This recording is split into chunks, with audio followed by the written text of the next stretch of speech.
As cidades revelam algo que os olhos não veem. Sob o asfalto cinzento, presos em galerias de concreto, existem rios que lutam para sobreviver.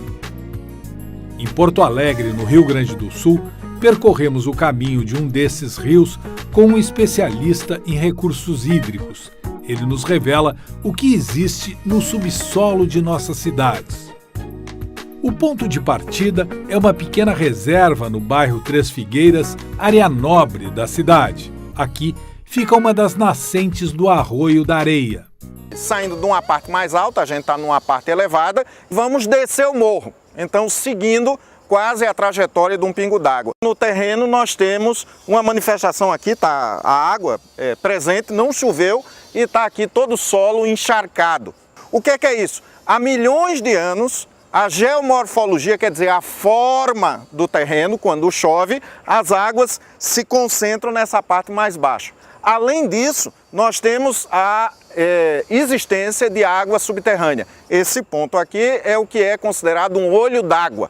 Então isso estava aqui há milhares de anos e a cidade de Porto Alegre cresceu no seu entorno. Infelizmente, nos ambientes urbanos brasileiros, Porto Alegre não é um privilégio, a partir de poucos metros, essa nascente ou esse rio torna-se uma estrutura de concreto, uma galeria de concreto que começa a receber esgoto, sedimento, lixo, ou seja, problemas. Então, uma água que sai limpa de sua nascente se torna, na verdade, no exutório, na sua saída, uma água negra.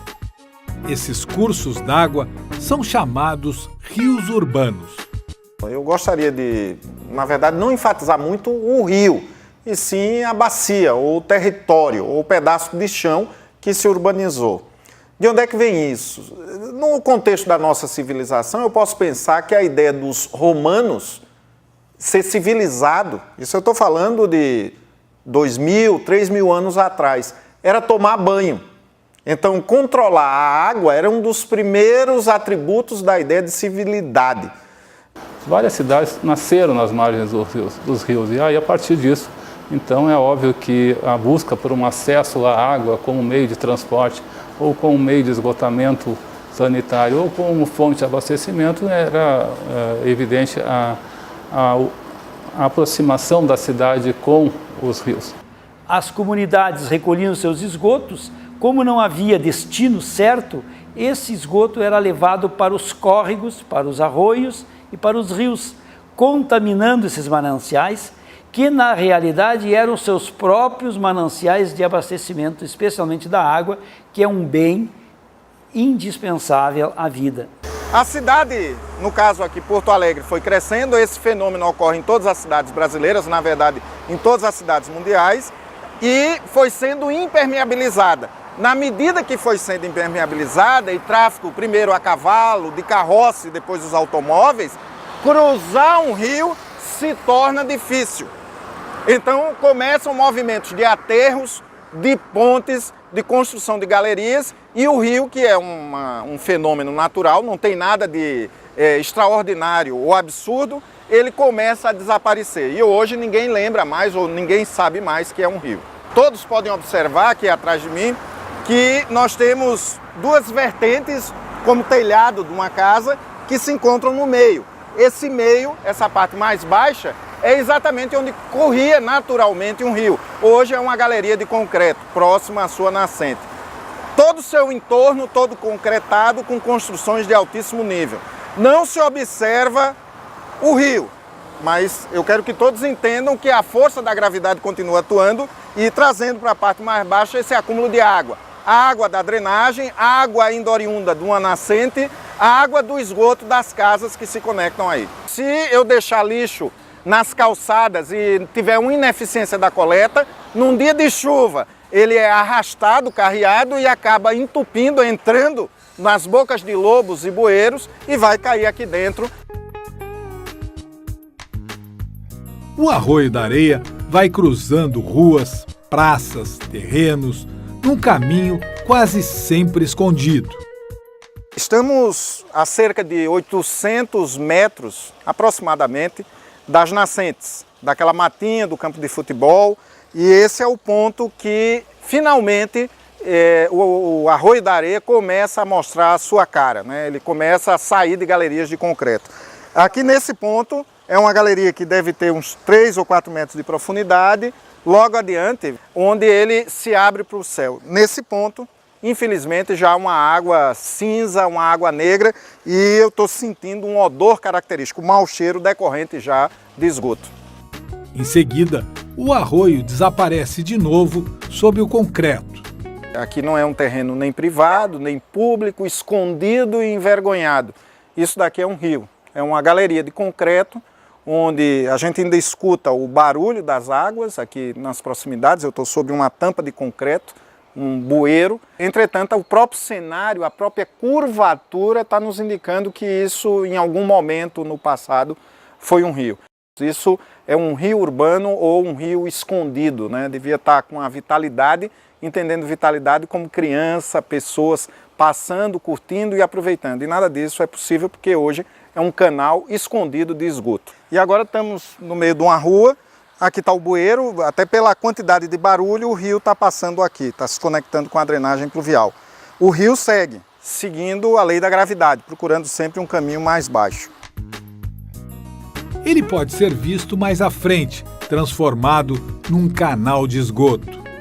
Aqui nós temos uma péssima qualidade de água e um odor característico, um mau cheiro oriundo do esgoto. Os rios se transformam em verdadeiras esteiras rolantes de problemas, da parte alta para a parte baixa. O que é que eles transportam nessas esteiras ou escadas rolantes, seguindo a lei da gravidade?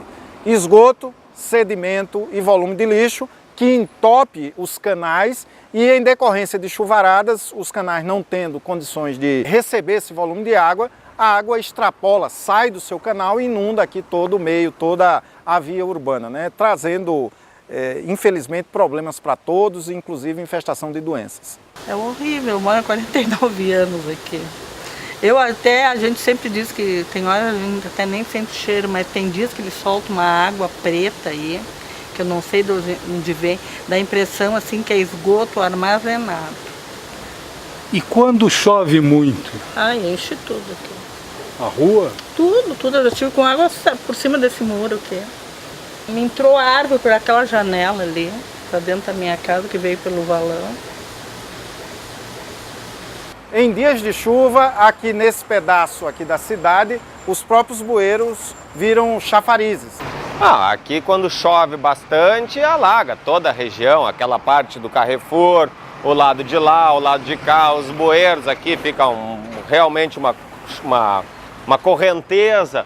A região mais para baixo, a região mais baixa aqui, 2 quadras adiante também alaga bastante. Um dia de temporal, que é o dia que alaga, é o dia que leva o saco de lixo, que vai para dentro do bueiro, que entope tudo e aí vira o caos na região, né? A cidade de Porto Alegre, para vocês terem uma ideia, tem mais de 4.000 quilômetros de tubulação de drenagem enterrada, que ninguém vê. Alguns entupidos, ou a maioria entupido, e obviamente se percebe a falta dela quando chove na maioria das cidades brasileiras.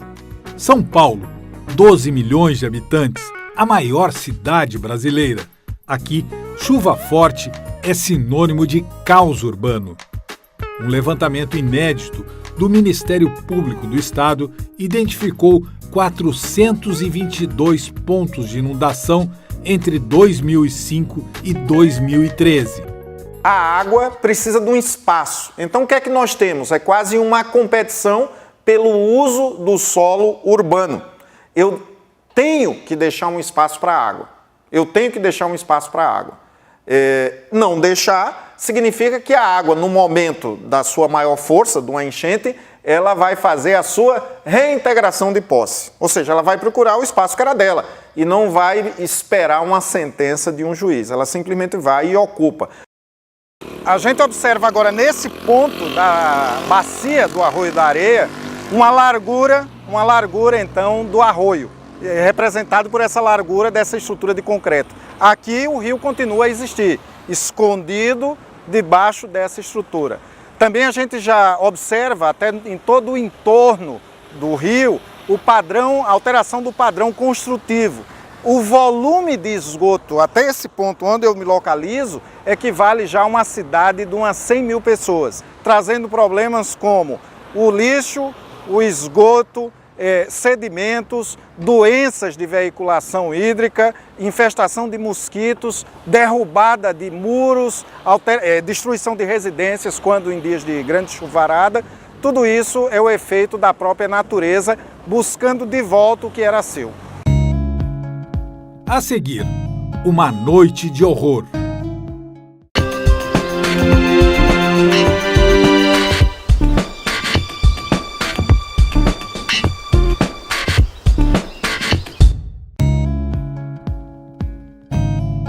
Seguimos o curso do Arroio da Areia em Porto Alegre. A água pura das nascentes, na parte alta da cidade, recebeu grandes cargas de esgoto e aqui chega ao trecho final como mais um rio morto. O que é que significa isso? O que é que significa essa água negra, né? Nesse momento o rio, o Arroio da Areia, é um liquidificador que misturou esgoto, sedimento e lixo de toda a população de mais de 100 mil pessoas que residem nessa bacia do Arroio da Areia. Tem locais no planeta que dizem que o grau de desenvolvimento de uma sociedade se dá pela forma que a gente trata as águas. Ora, ao observar uma água dessa natureza, uma água negra, eu chego à conclusão que a gente está em um local próximo à Idade Média, próximo à Idade Medieval, porque o nível de tratamento aqui é zero, tendo como consequência doenças de veiculação hídrica, doenças nos olhos, diarreias, doenças na pele, doenças cujo principal vetor de transmissão são mosquitos. Ora, isso tudo é problema medieval. Muita sujeira. Agora com esse negócio de mosquito, esse mosquito que morde dá um monte de doença, né?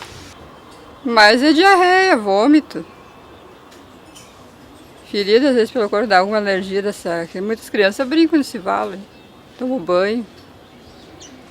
Nesse momento, a gente está a cerca de menos de 1 quilômetro da finalização do Arroio da Areia, já que ele encontra o rio Gravataí, que, por sua vez, encontra o delta do Jacuí, o rio Guaíba e tudo. Então, todo esse esgoto vai para a frente da cidade de Porto Alegre, onde 100% do abastecimento de água da cidade de Porto Alegre é oriundo dali. Então, nesse quadro, eu responsabilizo muito mais a administração das cidades, com parcelamento do uso do solo urbano em áreas ilegais ou inadequadas. Eu responsabilizo a ausência de política de esgoto, que faz uma força da natureza, que é um rio, ficar nesse estado. Então, a gente viu um rio sumido, escondido, envergonhado, desaparecido, e quando ele aparece, aparece dessa forma.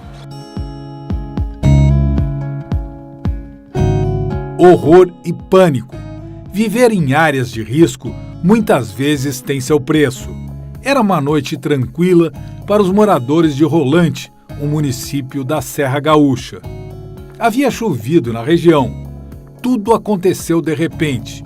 De uma hora para outra, o rio Mascarada mostrou todo o seu poder de destruição. Às 18 horas nós recebemos então uma ligação do pessoal aqui da Mascarada e da localidade da Barinha, dizendo de que a chuva estava fazendo com que o leito do rio subisse abruptamente, trazendo muita água em pouca questão de tempo. Trazendo a água praticamente de rolão, né, como um tsunami. Os morros acabaram deslizando pela grande quantidade de chuva localizada em pouco tempo nesses locais, fazendo com que os barrancos eles descessem, se rompessem, caindo para dentro do leito do rio, obstruindo o rio e, consequentemente, no momento que essa obstrução não tinha mais força suficiente para reter a água, acabou rompendo, trazendo então essa enxurrada de forma muito rápida, com um poder destrutivo muito grande, trazendo pedras, terra, galhos, árvores inteiras, rio Mascarada abaixo. A água, quando encontra um obstáculo, ela para, acumula energia. Acumular energia na água quer dizer ela cresce o nível.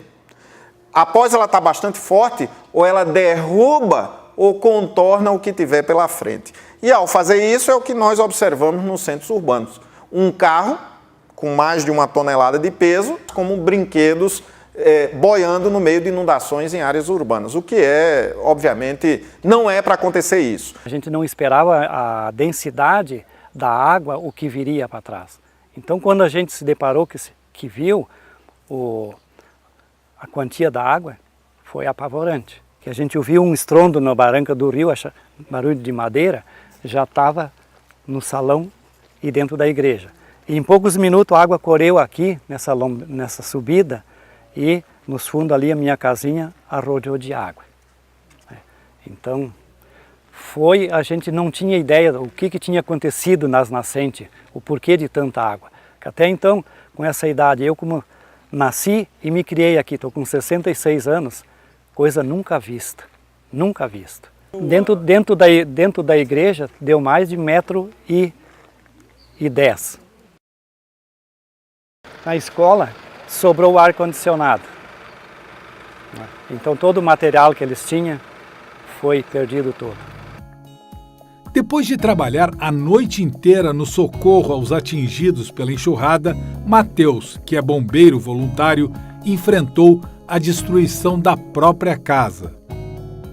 Daí eu disse, tá cadeada a porta, eu sou obrigado a entrar dentro de casa, sou obrigado a entrar.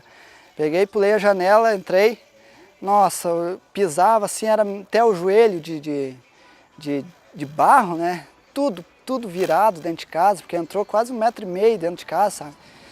Daí me desesperei, né? A solução que realmente terminaria com esta situação de alagamentos, de cheias dentro dos municípios, é retirada das populações que estão em áreas alagadiças. Essa sim é uma solução 100%, enquanto outras não tomarem aquele espaço. Essa é uma solução de 100%. A solução deve seguir ocupando as margens maiores dos rios? Eu acredito que não, né?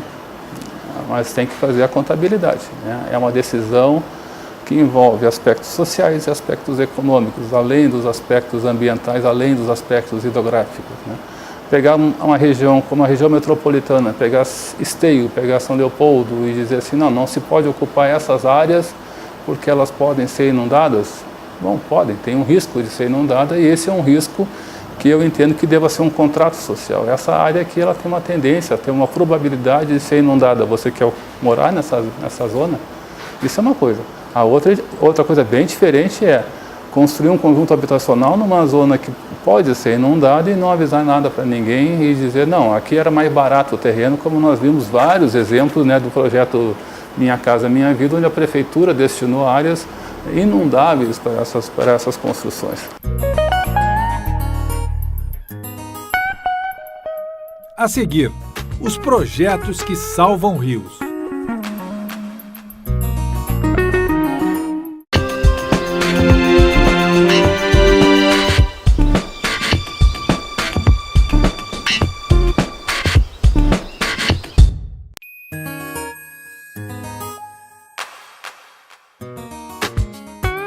O Arroio Dilúvio, em Porto Alegre, também sofre com a poluição. Ele nasce no município vizinho Viamão, com cerca de 12 quilômetros de extensão, recebe anualmente 50 mil metros cúbicos de terra e lixo em suas águas. O dilúvio carrega ainda o esgoto cloacal de 3 bairros para o Guaíba. O lixo que é largado na cidade vai parar dentro do curso d'água. Então, a população tem que entender que ela pode querer um dilúvio limpo, mas se a população não mudar os seus hábitos, isso nunca vai acontecer. E para eu tratar esgoto, eu começo com parcelamento do uso do solo urbano, porque eu tenho regiões de Porto Alegre e Viamão, onde são as nascentes do dilúvio, que, por exemplo, o caminhão de lixo não consegue ir porque eu estou numa declividade do terreno muito grande. Ora, aí se atribui. As pessoas são mal educadas porque jogam lixo na rua. Mas as pessoas estão produzindo lixo, todos, independente do nível de renda. Ora, houve uma autorização de uma prefeitura dizendo pode parcelar o uso do solo. E eu coloco numa inclinação do terreno dessa forma. Só que o caminhão de lixo não consegue chegar lá. As pessoas colocam e isso adentra aí todos os sistemas de drenagem por uma razão muito simples. A água, o lixo ou o sedimento sai da parte alta para a parte baixa. A limpeza e dragagem permanentes não são suficientes para acabar com a poluição de suas águas. Uma barreira ecológica instalada no trecho final do dilúvio é mais uma tentativa de reduzir a quantidade de lixo no local. A estrutura atravessa o arroio de um lado ao outro, Resíduos como garrafas PET, madeira e até animais mortos ficam retidos e são içados até a superfície por uma gaiola. O ideal é que a gente trabalhasse na causa que o lixo não viesse parar aqui, né? Não caísse no dilúvio, as pessoas não jogassem, não viessem pelas bocas de lobo. Então me incomoda um pouco trabalhar na consequência, mas é o modo mais fácil que a gente viu de fato intervir no problema do lixo, recolhendo o lixo e mostrando para as pessoas, através do lixo acumulado, que aquela garrafa que eles colocam no lixo em casa vai para algum lugar. Às vezes parece que aquela garrafa que eu coloco no meu lixo lá na minha casa desaparece, mas não, essa garrafa depois é recolhida aqui e por isso nós chegamos até a marca de 150 toneladas. Poucas cidades brasileiras tratam seus esgotos. Em Porto Alegre, o chamado Programa Integrado Socioambiental preparou a cidade para o futuro. Nós hoje tratamos próximo de 56% de todo o esgoto coletado que é produzido em Porto Alegre. 56%. Tá? No total, o DEMAI coleta próximo de 65% a 70% dos esgotos produzidos. Ou seja, essa diferença aí próxima a 15%, 20% ainda é levada para o sistema pluvial, que ainda não foi corrigida. Tu não consegue fazer isso de um momento para outro. Tu precisa de um tempo. Então o DEMAI está trabalhando com um plano diretor de esgotos que visa até o ano 2030, daqui a 13 anos, estar com 80% dos esgotos tratados e em torno de 90% a 95% dos esgotos cloacais coletados.